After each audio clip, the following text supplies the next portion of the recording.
Brandon Hufford asks, Sean West mentioned it, but this if stuff has been out for a while and used to be against it. Why change? I guess we talked about this the other day, right? Like, but that's for an article, right? Mm-hmm. That was in Daily V4? Yeah. Daily V4 is up, by the way. Please show a screen that's not clickable, even though it's within my own channel. So stupid. There's a couple reasons. One, the way we've executed the if. I only have one if going on right now. If this, then that. It's a product. You should all check it out. It's a tremendously efficient thing.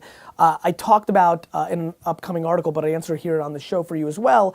I don't like when automation replaces something that should be done by a human, right? I don't like when my name Gary started showing up on email newsletters with like a different font, Gary, because it tried to seem like it was personal. I don't like when you're not authentic to the audience. So the execution we have currently, a couple things. One, I like the way it crops the picture accordingly to Twitter, so that works for me. Comes from Instagram, where I'm posting a lot. Two, I'm by hand. I mean, you know what? Actually, where's my phone? You've got it. Right now, check this out, guys. This is actually happening in real time right now. It's even on my phone right now. I was about to do it, but I didn't have time. Let me tell you why I'm okay with it. So these are the two images, one for Twitter, one for Instagram, and the copy for me to post right now on my social channels because Daily V4 just came out, right? So what I used to do is I save these two, I post one on Instagram type, and I post one on Twitter.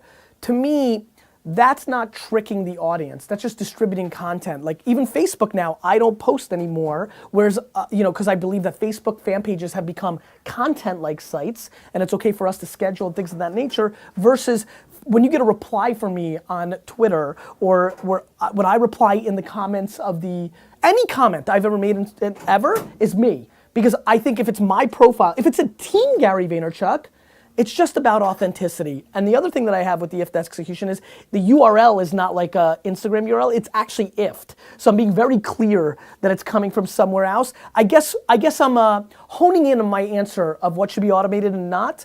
I think that things that are perceived as as you the human are doing them by the end audience should not be automated, but automation can work as long as you're not tricking, and should work and can work when it's contextual and distributing the content. So to me, it's really just a clarification on what I've always believed, which is if you're faking the funk of doing something human with automation, that's bad.